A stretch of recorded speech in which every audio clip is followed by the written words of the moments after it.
Começamos hoje em nosso canal Esperança ao Vivo, o programa Entrevista Especial, onde mostraremos com profundidade as experiências de nossos jovens acolhidos, homens e mulheres, que buscam uma nova vida. O primeiro entrevistado é Edson, recém-chegado da cidade de São Paulo. Então me conta, como era a tua vida antes da Fazenda? Então, a minha vida antes da Fazenda estava sendo muito dolorosa, né? Eu já passei por um processo de internação em 1996, fiquei 9 meses, graduei, fiquei 13 anos limpo, fui casado 22 anos, me separei, estou há 15 anos casado, desde 2009 da minha separação. Tenho um casal de filhos, sou avô, tenho um neto. Você é dependente de quê? Cocaína, Você começou quando? com 16 anos. Até agora? Até agora, tenho 54 anos. Como eu falei, eu fiquei 13 anos limpo porque eu passei por uma internação. Sim. Mas como era a tua vida enquanto você estava usando as drogas? Você trabalhava? Como é que Minha era? rotina assim, eu não vou falar o nome da empresa porque eu acho que eu Sim. vou reatar os laços, né? O vínculo, vou voltar a trabalhar. Mas eu estava trabalhando, abandonei o emprego, não falei para ninguém e falei, preciso me tratar. Minha mãe falou, pô, mas você vai para uma casa de recuperação, você vai largar a sua casa, o seu lar, o seu conforto. Falei, eu tô precisando, mãe. Tô precisando porque eu estava vivendo para droga, porque eu ganhava em torno de R$ 2.500, meu salário líquido, e eu deixava pro traficante na biqueira. Não pagava uma conta, não comprava uma calça, não ia no restaurante, não ia no cinema, não fazia nada, não ajudava meus filhos, não passeava com a namorada. Eu estava vivendo em função da droga, então eu acordava, tomava banho e trabalho. Chegava do trabalho, biqueira, usava. Antes da meia-noite eu tentava tirar um cochilo, se não cochilava, eu ficava na noite, virava. No outro dia chegava em casa, tomava um banho, trabalho. Chegava em casa, depois droga de novo. E a minha rotina estava sendo assim. E o que aconteceu que você resolveu pedir ajuda? Então, eu tomei a iniciativa própria. Eu já conhecia a Fazenda em 2022. Foi aqui que você se recuperou? Não, aqui eu fiquei um mês só. E ó, depois que eu saí daqui de um mês, eu fiquei 7 meses sóbrio, aí eu recaí. E aí eu já conhecia, eu sou lá da freguesia, o Padre Márcio, ele ajuda muito a Fazenda aqui, lá da Igreja de São José, na Vila Palmeiras. Então eu conheci, a primeira fazenda que eu conheci foi Mariporã, eu fiquei uma semana na época da pandemia, não aguentei. Depois eu fui para Palheireiros, fiquei um mês. Não aguentei, de saudade da família, voltei. Aí eu vim para Guaratinguetá, o Padre Márcio fez essa ponte, né? E aí ele falou, ó, agora eu não vou te ajudar mais, você sabe o caminho, né? E eu vim sozinho dessa vez. E você está aqui há quanto tempo? 10 dias. 10 dias. E o que você está achando que você consegue ficar ou não? Então, é assim, pelo meu histórico, eu tenho que ficar, eu não tenho opção. Porque eu só vou conseguir mudar de caráter, de comportamento, se eu ficar. Tá muito pouco tempo, eu não desintoxiquei, eu não durmo direito, a vontade de usar é muita, vontade de sair é muita, vontade de estar na noite é muita. Mulher, sinto falta. Estava acostumado com essa vida lá fora, né? Uma hoje, da manhã outra, etc, etc, né? Tudo do meio, né? Porque você não arruma uma mulher boa, não que essas mulheres que usam droga não são boas, mas elas estão com a mesma doença que a minha, né? Quem entende como doença, né?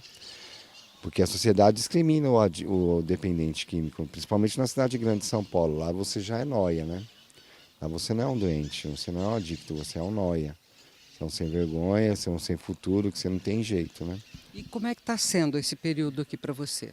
Então, eu sou grato ao padre, ao frei, ao padre Luiz, que eu conheço ele. Conta uma experiência marcante que você tenha vivido aqui dentro. Eu acho que para mim marcante é meu aniversário. Eu fiz 54 anos e bateram palmas para mim, cantaram parabéns dentro da capela.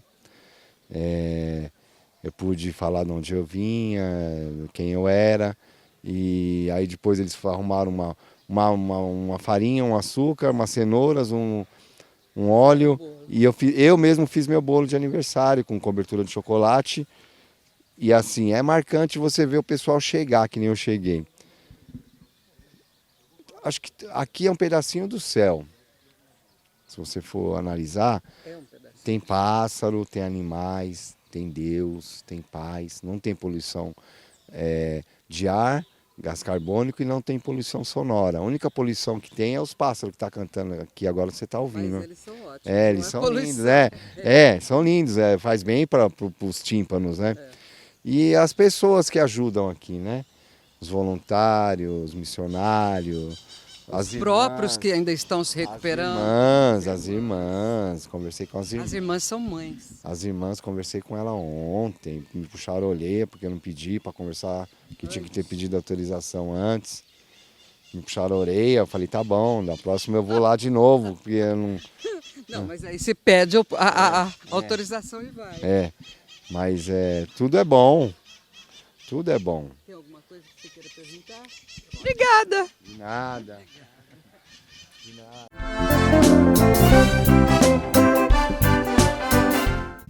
Então conta pra gente, Cezinha, como era a tua vida antes da fazenda? Era ruim. Por quê? Eu usava muita porcaria. Né? Pode ficar sentado normal, tá? Aí eu usava muita porcaria. Com quantos anos, mais ou menos, você entrou nessa vida? Há uns 30 anos. Você tinha uns 30 anos quando começou a se drogar? Tomava até baque. Tomava na veia. Tomava droga na veia. Ficava a morrer. Eu parei quando eu vi um amigo meu morrendo. Baque na veia. O moleque morreu perto de mim, aí eu parei. Fiquei só na pedra, e na maconha, e na cocaína. E na pinga? Só, e na pinga. Na pinga eu gostava mais. Eu fui encontrado no lixo. Aí eu fiquei um mês e meio no hospital de Aparecida.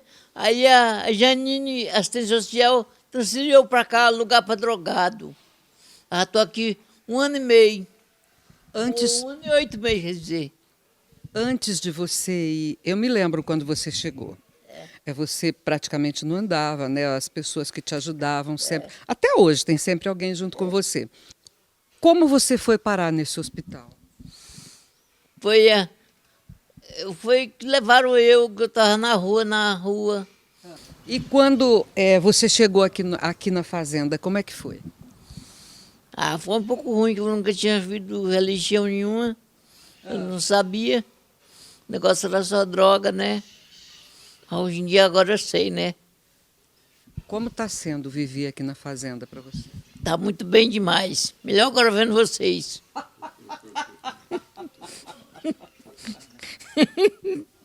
Você gostaria de voltar para aquelas drogas todas? Não, Deus livre. A gente morre. Não quero não. Daqui eu não quero mais não saber disso, dessa vida. Agora você gosta de religião? Agora eu gosto. Você vai à missa todo dia? É isso aí. O resto desse, E está feliz? estou feliz. Melhor agora. Melhor agora. Obrigada!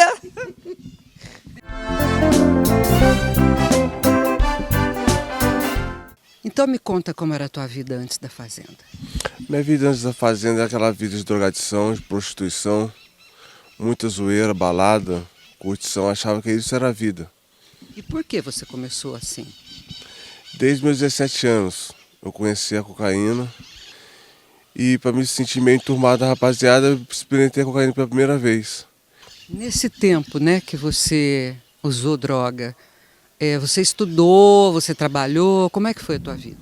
Eu estudei, fiz ensino fundamental completo, ensino médio incompleto e sempre fui trabalhador. Trabalhei para um engenheiro, depois trabalhei para mim mesmo, fui comerciante, depois cismei querer vender droga também, consegui vender umas droguinhas ultimamente, mas pela última vez eu fui encostado por essa doença, pelo meu estado de vida, que se encontrava em decadência. E com isso eu fui e me encostei por essa doença, com essa doença eu me encostei com um dependente químico. Faço tratamento já faz 7 anos, mas não tinha surtido resultado. Até o dia de hoje eu conheci a fazenda. O que aconteceu que você resolveu pedir ajuda para um lugar que seria a fazenda? O que aconteceu? Eu tentei me matar pela última vez, eu tentei me matar, tem a marca na testa, ó. Eu me joguei de 4 metros de altura, tentei me suicidar. E com isso a minha mãe me procurou ajuda. E a única ajuda que ela encontrou no momento foi a fazenda. Eu escrevi uma carta para a fazenda autorizou minha vinda no dia 3 de fevereiro de 2024. Autorizou minha vinda para a fazenda fazer a triagem. Eu fui, fiz a triagem, passei a triagem e vim enquanto está internado até o dia de hoje. E hoje completo 25 anos, completaria 25 anos de drogadição lá fora. Você O que você imaginou que fosse a fazenda, né? Depois que você tentou se suicidar e a tua mãe arrumou o lugar, o que você pensou da fazenda e o que você encontrou? O que eu pensei da fazenda foi o seguinte, foi o último passo da minha vida, o último projeto que eu podia fazer, entendeu? E com isso eu vim constituir uma nova família. Minha família está vindo me visitar, graças a Deus estou reconstruindo laços que eu não tive no passado, hoje em dia eu tenho com a minha família novamente. Meu tio Cantídio, minha mãe que está sempre me dando apoio, minha irmã que está sempre me ajudando também. E com isso minha família está se unindo novamente. E eu pensei que eu nunca construí isso em lugar nenhum. Por quê? Devido à vida que eu levava, eu sempre andava à margem da sociedade, não incluído nela. Hoje eu me encontro na sociedade, novamente, graças à fazenda. Para você, como está sendo esse tempo aqui dentro? Está sendo um ano de aprendizado, cara. Um ano novo. Eu joguei minhas velhas roupas para fora e estou reconstruindo tudo novo. Tanto meus laços materiais, afetivos, de deixar muita coisa para trás, não me faz falta. Graças a Deus, hoje, pela misericórdia do Senhor, estou bem. E com tudo isso, minha família se encontra bem. Eu estando bem, minha família se encontra bem, graças a Deus. Eles já vieram te visitar? Já 3 vezes já. Não é tão longe assim, né, a cidade Barra Mansa? Dá 2 horas de viagem. É pertinho. Pertinho. Como é que foi o encontro de vocês? Ah, foi excepcional. Não sabia se chorava, se ia abraçar minha mãe, o que eu fazia, se abraçar minha irmã. Foi diferente. Foi um amor diferente, a qual eu nunca mais tinha experimentado. Eu pude voltar a sentir um amor de verdade aqui dentro. E eles, como reagiram quando te viram? Da mesma forma, eu chamava até de gordinho. Eu engordei e foi 23 quilos aqui dentro, cara. Mas é que você é alto, né? Você devia estar muito magro, então. Eu tava com 68 quilos. Hoje me encontro com 93. Hoje faz 5 meses que estou limpo. Graças a Deus, pela misericórdia do Senhor, estou limpo.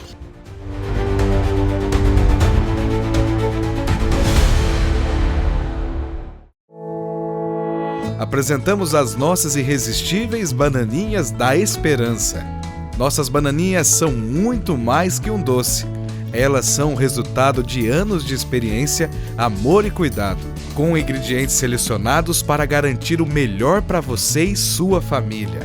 Você encontra as nossas bananinhas nas melhores lojas e também em nosso site. Peça agora mesmo e receba no conforto de sua casa.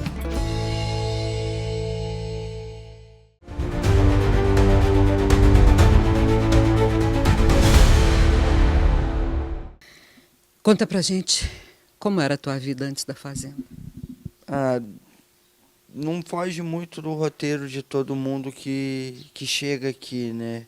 Mundo do crime, drogadição, sofrimento para a família. Como é que foi isso? Sofri o abandono muito cedo, 5 para 6 anos da minha mãe. Passei muito tempo me remoendo, me machucando, me martirizando por isso. Decorrente disso veio o mundo do crime muito cedo na minha vida. Na base de uns 10, 11 anos, não me lembro ao certo, tive um bloqueio, não me lembro de muitas coisas do meu passado. Você entrou nesse mundo do crime como? A região que a gente morava, da cidade que eu nasci, foi criado muito propício para isso, né? Comecei a fazer o uso de droga muito cedo, da maconha, o cigarro, a vender nas esquinas. Aí desde muito cedo acabei me viciando nisso. O meu primeiro contato com a cocaína veio aos meus 14 anos. Tive minha passagem por dentro de entre e sai de cadeia de menor. Por que você foi preso? Quantas vezes você foi preso? Eu tenho 42 passagens de menor, desde tráfico, furto, assalto, latrocínio. Tenho muitas passagens, muitas coisas que não me orgulho, mas tá lá, não tem como apagar e nem mudar. Completei a minha maioridade dentro da FEBEM, fiquei de maior dentro da FEBEM. Quando saí de lá, saí do crime, né? Parei com tráfico, com assaltos, mas minha vida já estava perdida, tomada pelo vício, né? Pela drogadição. Perdi totalmente o controle sobre a cocaína. Eu parei de dominar ela, a falsa ilusão que a gente tem, que a gente consegue controlar, mas não. Desde o começo ela sempre me controlou. Dei muito trabalho pro meu pai, desde colocar ele em depressão, muito sofrimento. Não é todo dia que um pai tem um filho de 15 anos indo preso num latrocínio, né? Você conseguiu estudar? Tenho meus estudos completos, tenho cursos, mesmo na minha vida de drogadição. Larguei durante um certo tempo a escola, mas retomei, fui pro EJA. Sempre achei, EJA, um ensino curto, de período curto. Terminei os meus estudos, tenho cursos de chapeiro, tenho cursos de pizzaiolo, pintor, fiz vários cursos. Aos meus 18 anos me afundei, comecei a me afundar, decair cada vez mais a minha vida. Começou a vir dívidas, serviço, ficava muito tempo em um serviço, mas quando vi eu acabava perdendo tudo de novo por conta da droga. Conheci a Fazenda Esperança nos 22 anos mais ou menos, em Jandaia do Sul. Lá no Paraná, o responsável era o Edilson. Eu vinha de um projeto chamado Projeto Céu, que tem na minha cidade. E lá eu conheci um rapaz que ficou na fazenda. Só que fiquei 3 meses no projeto, que era o tempo do projeto. Saí, não demorou muito tempo, veio a recaída. Me afundei. Cada vez que eu recaí, eu me afundava mais e mais. Aí chegou um dia que eu tomei a decisão de ir para Jandaia do Sul. Passei 5 dias andando a pé até chegar na fazenda. Cheguei na fazenda. Você morou na rua? Morei logo depois da fazenda. Quando eu tive o meu primeiro contato com a fazenda, eu ainda tinha muito meu homem velho, o meu orgulho. Não sabia receber não aceitava a ordem, questionava muito. Totalmente o homem velho, né? Aquela pessoa do crime, aquela pessoa que para se defender tinha que machucar as pessoas, que foi o jeito que a vida foi me moldando, né? O que fez você resolver pedir ajuda e ir para a fazenda depois do Projeto Céu? O sofrimento do meu pai. Hoje, se eu estou de pé até hoje, é graças a ele. Lutou. Eu não me lembro um dia que meu pai tenha desistido da gente. Na infância, vi muitas vezes ele levar a marmita vazia para o serviço. Vi muitas vezes ele chorar, ajoelhado. Eu trago uma lembrança comigo de uma vez que eu apanhei dele. E logo depois que eu apanhei dele, eu vi ele ajoelhado no pé da cama chorando. Eu nunca entendi essa cena, até que quando minha mãe voltou, né, aos meus 23, 24 anos de idade. Ela me falou que cada vez que meu pai batia na gente, ele se ajoelhava para pedir perdão para Deus, que ele achava inadmissível bater num filho dele. Na minha opinião, ele foi o melhor pai do mundo para mim. Ele teve os erros dele, mas quem não erra, né? Somos seres humanos. 1000 vidas, se eu pudesse escolher, eu escolheria em 1000 vidas ele de novo. Ele é meu herói. Se existe herói na vida real, ele é o meu herói. Sempre lutou, até hoje luta. Conheci a fazenda com 3 meses. Acabei. O que você achava que você ia encontrar na fazenda? E o que você encontrou? A princípio, eu procurava um lugar para me melhorar, não para me se curar. Eu achava, vou ficar um tempo, vou ficar de boa, vou aprender a controlar a droga. Não tinha o pensamento de parar. Com 3 meses veio uma discussão, acabou gerando em briga. Acabei saindo da fazenda por conta dessa briga. Mas lá no fundo ficou uma sementinha plantada. Porque eu não sei explicar, mas desde quando eu conheci a Fazenda da Esperança, eu sempre tive algo dentro de mim que falava que não importa o que acontecesse, eu tinha um lugar para voltar. E quando eu saí de lá, já não era mais o mesmo responsável, eu tinha mudado, era o Walter. E o Walter falou uma coisa para mim, ele falou assim: Michel, você está saindo da fazenda, mas carrega uma coisa com você. A fazenda sempre vai estar de portas abertas para você, independente de quantas vezes você precisar. Aí dali eu não tinha para onde ir, a vergonha de falar para o meu pai que eu não consegui, mais uma vez decepcionar ele. Eu fui para a rua. Comecei a viver na rua. Santa Catarina, Rio Grande do Sul, São Paulo, Rio de Janeiro. Rodei muitos lugares, fui até para a Argentina morando na rua. Aí chegou um ponto que ano passado, por conta da minha drogadição, eu sofri uma tentativa de homicídio. Fui obrigado a cavar minha sepultura, minha própria cova. Fui torturado, me sequestraram meio-dia.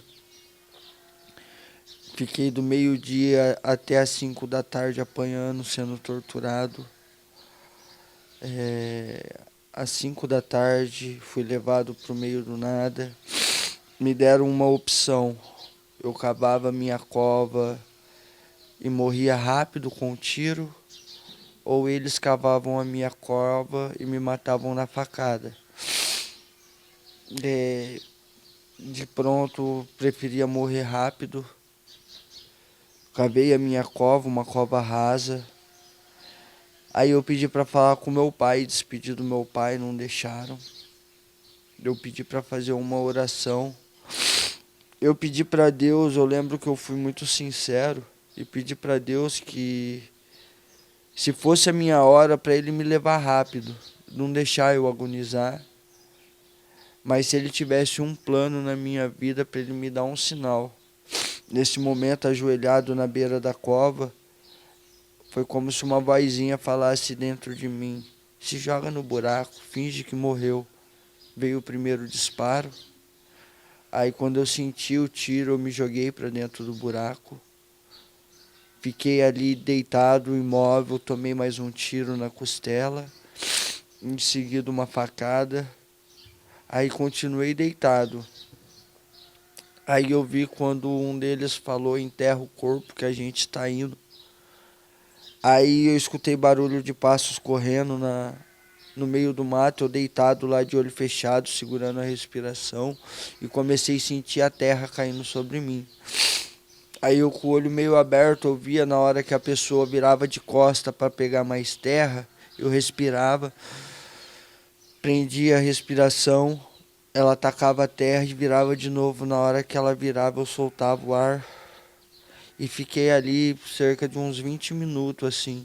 E comecei a sentir que a terra estava pesando, que eu não ia mais conseguir levantar. Foi quando eu de pronto resolvi levantar e aconteceu algo que eu não esperava ter essa reação da pessoa. Na hora que eu levantei, a pessoa se assustou e correu. Ela correu para cima, eu saí correndo para baixo, no fundo de vale. Corri por cerca de 1 quilômetro com 2 tiros e uma facada. Caí dentro de um buraco. Fiquei das 6 da tarde até as 9h30 da noite dentro desse buraco, sangrando, pendurado por um galho de árvore, com água até na metade do peito. Eu me lembro que quando eu caí nesse buraco, eu passei com a mão esquerda para trás, pendurei o galho, me pendurei e tampei o buraco da bala nas minhas costas. E com a outra mão eu tampei o buraco que estava na costela. E fiquei ali quieto por uns 40 minutos. Passado uns 40 minutos, eu via que eu não perdia a força, que eu não estava ficando mais fraco, eu estava do mesmo jeito. Eu resolvi começar a gritar ajuda. Eu gritava socorro, alguém me ajuda, tomei um tiro, eu não quero morrer sozinho, socorro. Aí num determinado momento, eu comecei a escutar uma voz: cadê você? Onde você tá? Aí eu gritava: eu tô aqui, me ajuda, eu não quero morrer. E ao mesmo tempo vinha aquela angústia dentro de mim: será que é eles? Será que é eles que estão gritando? Eles vão me matar? Só que ainda assim persisti em chamar. Fiquei gritando durante 3 horas dentro de um buraco, sangrando. Quando eu fui socorrido, eu me lembro que eu estava de olho fechado e eu perguntei, eu escutei uma voz, eu me lembro que eu tinha falado a última vez, estava bem fraco a minha voz: socorro, socorro. Eu me lembro de ter escutado uma voz bem perto de mim e falando: eu te achei, te encontrei. Na hora que eu abri o olho não tinha ninguém. Só que essa voz está comigo até hoje, eu escuto essa voz. Passado coisas de minutos, começou a descer bombeiro, começou a descer SAMU. O meu resgate demorou cerca de 1 hora, porque eu estava dentro de um buraco com mais de 2,5 metros de profundidade dentro d'água. Tiveram que fazer arrancada de árvores, eu tive que subir amarrado por uma corda. No caminho eu fui consciente até o hospital. No caminho do hospital eu lembro que eu perguntei pro bombeiro quem que era a pessoa que tinha me encontrado, porque eu lembro que era uma voz muito velha, de uma pessoa já idosa. Eles falaram que não tinha ninguém assim, que eu estava delirando. Eu lembro que ao entrar dentro da sala de cirurgia, eu já estava de olho fechado, mas eu escutei o médico falando bem ao fundo: não vai sobreviver, ele perdeu muito sangue. Passou 5 dias, eu acordei na UTI. Acordei na UTI com o médico do meu lado. O médico olhou para minha cara e ele falou assim: filho, eu não vou conversar com você como um médico, vou conversar como um cristão. Você é um milagre. Eu tive 5 livramentos. A bala que pegou na região da minha nuca, 1 a cada 100 sobrevive, aonde ela pegou. E quando sobrevive, fica com sequelas, tem sequelas. Eu não tenho nenhuma sequela. Eu tenho uma bala alojada na minha coluna. Era para mim. Não puderam tirar? Não, eu tenho 80% de chance de cadeira se eu ficar. Se eu fizer a cirurgia.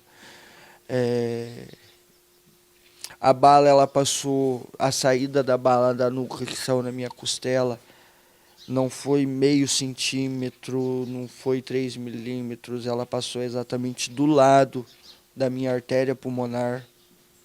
Ela não atingiu a minha artéria pulmonar. O meu pulmão, com 20 minutos, era para ter se enchido de sangue e eu ter me afogado no meu sangue. Eu fiquei 3 horas sangrando, meus pulmões não encheu. E eu acho que o maior livramento que eu tive foi de ter chegado no hospital com 1,5 litro de sangue. Cientificamente, o nosso corpo, com 2 litros de sangue, o nosso coração abre falência por conta de muito ar na veia. Eu tinha 1,5 litro de sangue no corpo. Uma máquina puxava o meu sangue por um catéter direto no coração de um lado, para retirar o ar das minhas veias, e a outra bombeava o sangue de novo. Os médicos não soube me falar como que não foi ar para dentro do meu coração. O ar ficou todo parado nas minhas veias.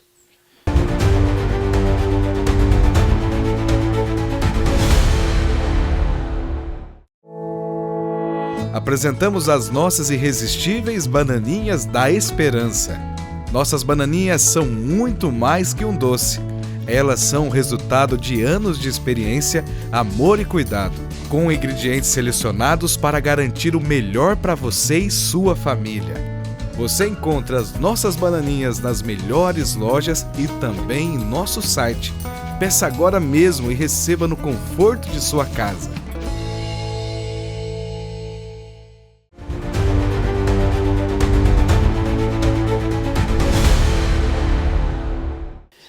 Eu, com uma semana internado, eu pedi para falar com a assistente social do hospital. Quando ela chegou, eu falei para ela que eu queria ser internado numa clínica. Me deram várias opções de clínicas, mas eu falei que eu queria a fazenda, porque eu já tinha conhecido a fazenda. Quando eu estava desacordado ainda, eu tive que ser transferido às pressas, esqueci de comentar isso, porque invadiram a UTI do hospital para tentar me matar.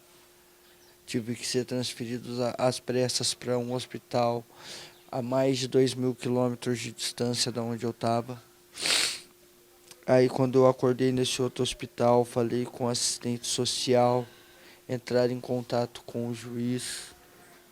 O juiz entrou em contato com a fazenda, de pronto a fazenda me aceitou. Fui muito amado ano passado aqui, quando eu cheguei nessa mesma fazenda. Só que ainda tinha muito do meu homem velho dentro de mim. Fiquei dentro da fazenda 7 meses e meio, ano passado. Tive brigas, intrigas, muita confusão e acabei saindo. Não me tiraram, não me mandaram embora, eu que quis sair, sendo que eu tinha sido muito amado. O responsável da fazenda hoje, o Tito, me transferiu quando eu tinha arrumado muita briga aqui dentro. Para mim não sair da fazenda, ele me arrumou outra fazenda para tentar de novo. Joguei fora essa oportunidade. Com 7 meses e meio fui embora. Começo desse ano, eu me vi com uma escolha, totalmente afundado, perdendo tudo de novo. Ou continuar naquela vida ou pedir ajuda. Por vergonha eu não queria vir para cá. Mandei mensagem, tentei falar com várias outras fazendas, mas é como se Deus não quisesse que eu fosse para outra fazenda. Gosto de pensar assim. Como última opção eu liguei para cá. Dona Sara, de pronto, falou, vou falar com o Tito. O Tito falou, não, Michel, pode vir. Vim. Com 1 mês aqui esse ano, estou há 5 meses já. Com 1 mês aqui eu tive uma briga. Ó o Maico. Você é fogo, hein? Sim. Eu tenho um temperamento forte, muito quente. Tenho aprendido a controlar. Toma bastante gelo. Com 1 mês, o Tito me surpreendeu. Eu, pronto, descrente, numa conversa, eu falei para ele, chorando, meu pai não acredita mais em mim, eu fiz meu pai sofrer. Aí ele falou uma coisa que me marcou muito. Ele falou para mim, filho, seu pai não acredita mais em você, eu acredito. Eu não vou desistir de você. E hoje ele se tornou um pai para mim aqui dentro. Pedi para ele ser meu padrinho. Hoje sou batizado, me converti à fé católica.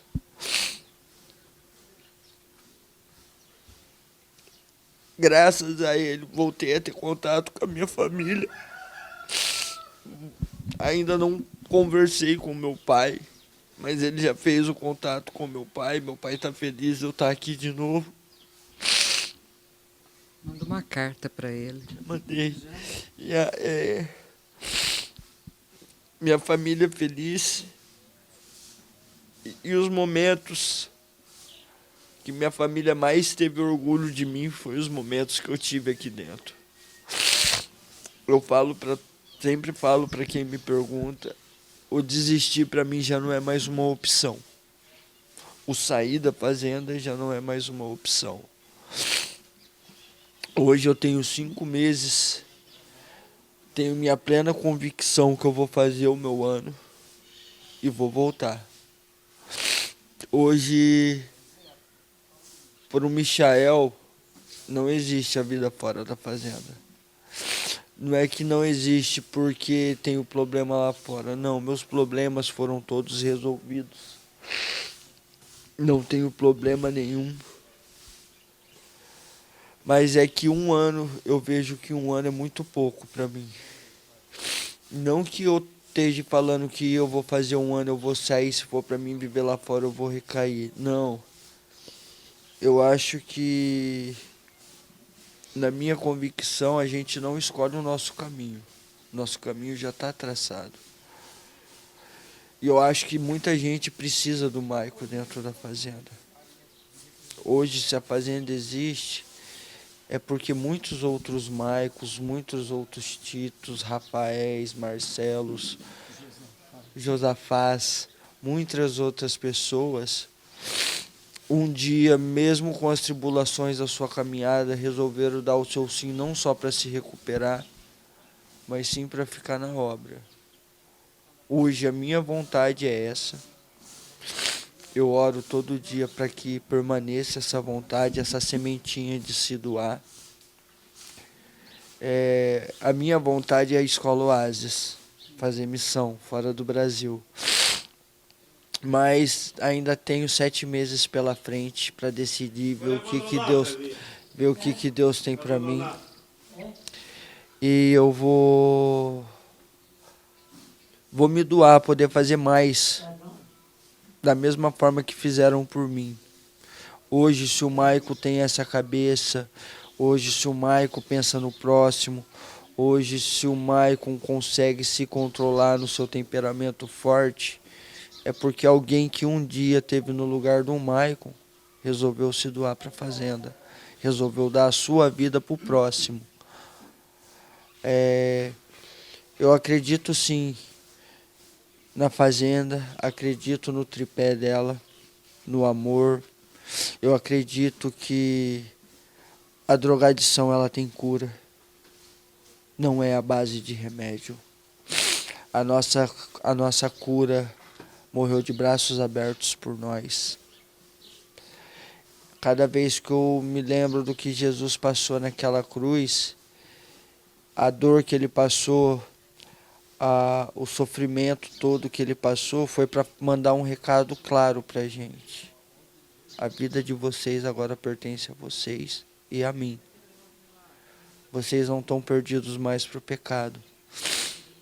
O Velho Testamento diz que o salário do pecado é a morte.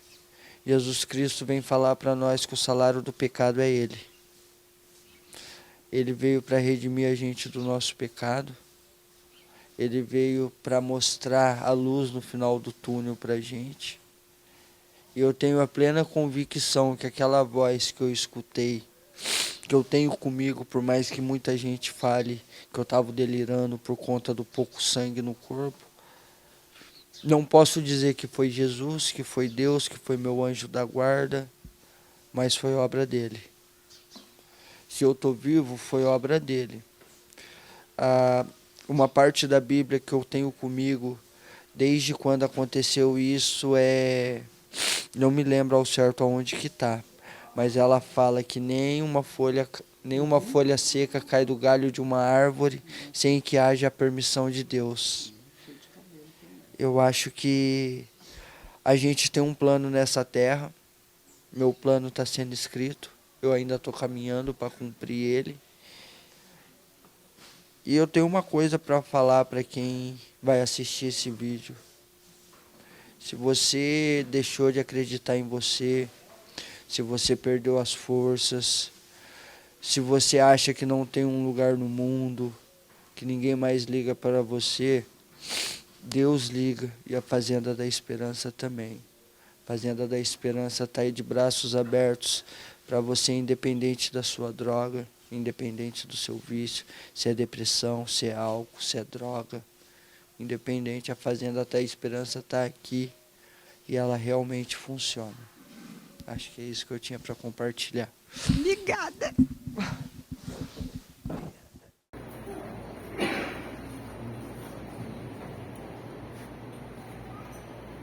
Maicon, eu te batizo em nome do Pai, do Filho e do Espírito Santo. Amém. Do Espírito, e ali adorarei. Ao Deus o meu